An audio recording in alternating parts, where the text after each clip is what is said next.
The road began as a mistake. I missed my exit sometime after dusk, when the sun had sunk to a bruise behind the trees and the radio signal dissolved into static. I should have turned around then. I knew it.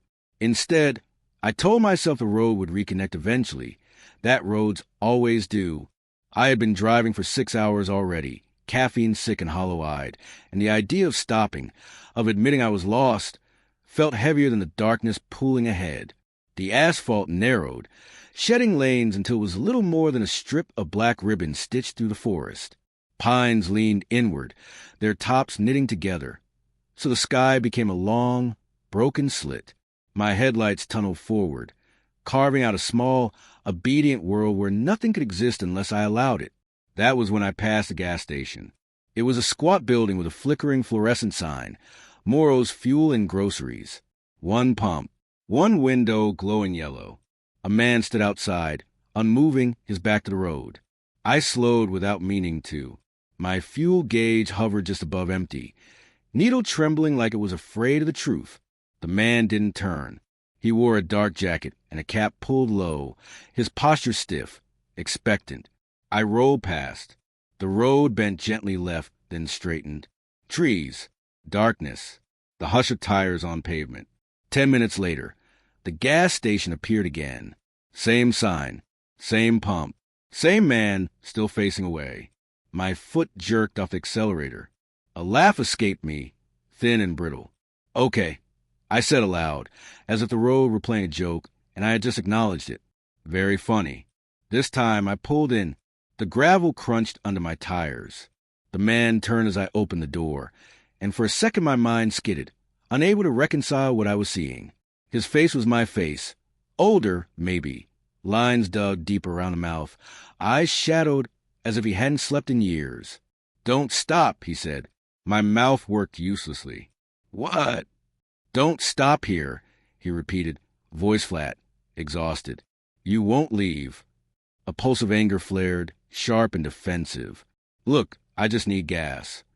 He smiled then, and the expression was wrong on my face, stretched too wide. So did I. The lights inside the station flickered. For a moment, the windows reflected nothing at all. I got back in the car and drove away. The road unspooled endlessly. Mile markers appeared, climbed in number, then reset without comment. My phone had no signal. The radio coughed up fragments of voices, half sentences, laughter cut short, a child counting slowly, always stopping before 10. I tried to remember when I had last checked the time. My watch face was blank, hands gone. The digital clock on the dashboard blinked 12 o'clock, then faded entirely. The gas station came again.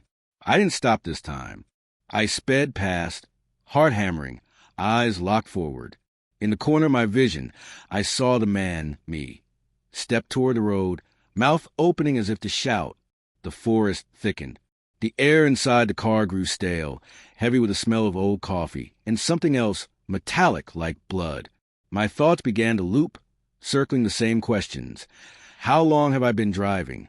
How much fuel do I have? What happens if I stop? I passed a wreck on the shoulder. A sedan, its front end folded like paper, windshield spiderwebbed. The driver's door hung open. Inside, slumped over the wheel, was another version of me, face slack, eyes open and unseeing. I screamed and nearly lost control of the car. When I looked back, the wreck was gone. Just trees and darkness, unbothered. The gas station returned.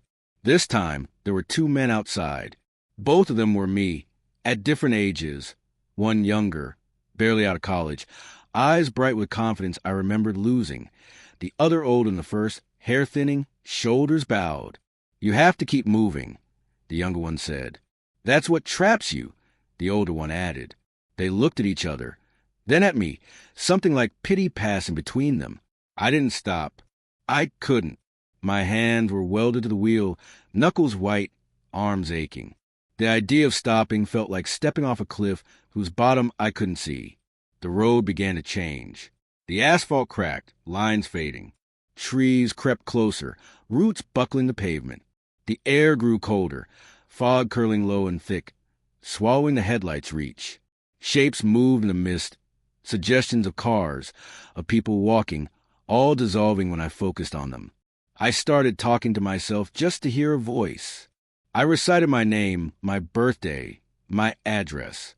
The details felt fragile, like they might shatter if I pressed too hard. The gas station appeared again, but it was wrong now. The sign hung crooked, letters missing. The building sagged, windows dark. No one stood outside. Relief washed over me, followed immediately by dread.